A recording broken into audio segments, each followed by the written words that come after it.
Well, next this lunchtime, would you prefer to have more sleep or more money? Well, if happiness is what you're after, then apparently you're best off cancelling the overtime and hitting the snooze button. A study by Oxford Economics has found that improving your sleep has the same effect as having 4 times as much disposable income.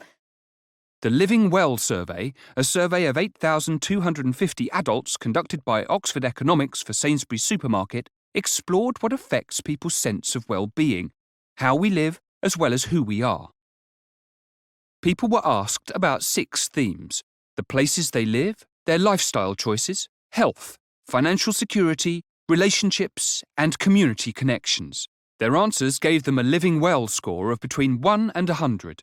The researchers found that getting a good night's sleep had the strongest association with how we feel about our lives, no matter where people lie on the index.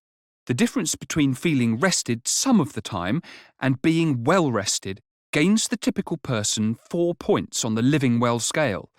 This improvement would exceed even the benefits of increasing your disposable income by 5 times. Well, I'm joined in the studio by Professor Ram Dhillon, an expert in sleeping disorders, and from Bristol by Rachel Mason from the financial services firm Sun Life. Thank you both for joining me here this lunchtime. Professor Dhillon, let's start with you. You are a sleep therapist. You like to see many clients. How does not getting enough sleep affect our lives? Well, I'm not a sleep therapist. I'm actually an ENT surgeon with an interest in sleep disorders. Okay. So I'm a medic. Well, basically, if you can do an experiment on yourself and try and stay awake for a day or two, you find your brain gets frazzled, your cognitive ability goes, your memory, particularly short-term memory, starts going, and it's very, very difficult to function. It's not just about the quantity, it's about the quality of sleep, isn't it? Yeah, I mean, there are sort of essentially 5 stages of sleep, but for the purposes of this interview, say 3, light, deep, and rapid eye movement, and you need them in the same particular percentages in order to have decent sleep. And if they're disrupted, then you get some of the consequences that I've already mentioned. Okay, let's bring in Rachel Mason now. Rachel, you work in the finance industry. Do you buy this, if you like, that instead of more cash, we really need more kip, and that's the key to happiness?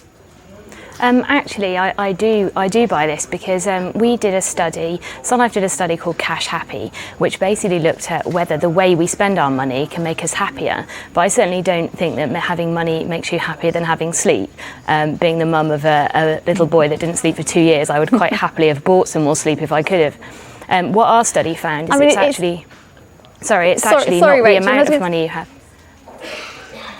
Sorry, Rachel, a bit of a delay there, but I'm just saying it's about achieving that work-sleep balance, if you like. I mean, it's interesting that sleep deprivation has such an impact on our lives. There's one insurance firm in the US that's actually now paying its staff to get more sleep because it improves how they function at work.